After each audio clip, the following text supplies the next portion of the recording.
Well, there in tracks 1 to 9 of my playlist we have no word band names with meaning.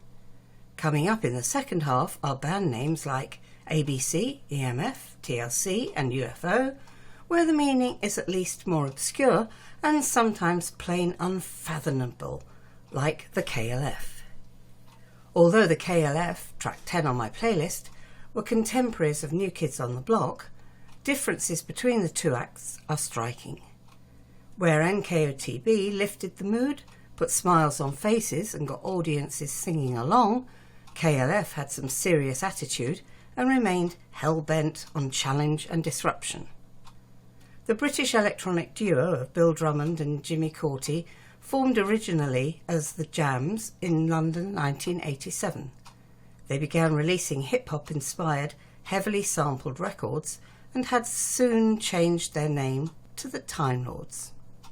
The band's first British #1 single in 1988 was Doctor in the TARDIS, a mashup of Doctor Who's theme tune, Gary Glitter's Rock and Roll Part 2 and sections from Blockbuster by Sweet. What a totally unexpected mixture. The music was undeniably imaginative, technically accomplished, shocking to some, but by nature of the sampling, highly derivative.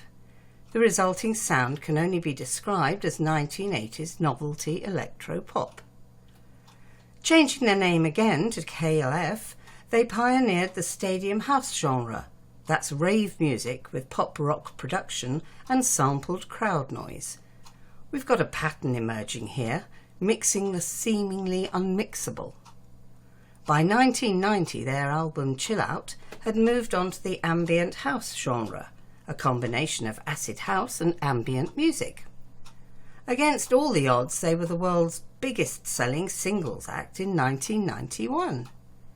The KLF remained anarchic until their demise the following year, defacing Billboard adverts, posting cryptic adverts in NME and the mainstream press, and offering up rather unusual performances on BBC's Top of the Pops.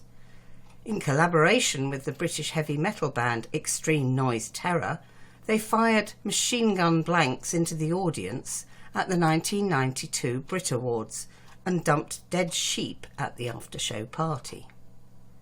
Those strident theatrics were the prelude to KLF's departure from the music business. In May of that year, they deleted their entire back catalogue, possibly an attempt to regain their freedom and keep them in the public eye. Out of the ashes of the KLF rose the K Foundation, with Subversion now focused on the art world. They staged an award for Worst Artist of the Year, and in a costly artwork of their own, burnt £1 million sterling, representing their earnings as the defunct KLF. I've been Maxi Moy. I'll talk to you again next week. Thank you for listening. Goodbye.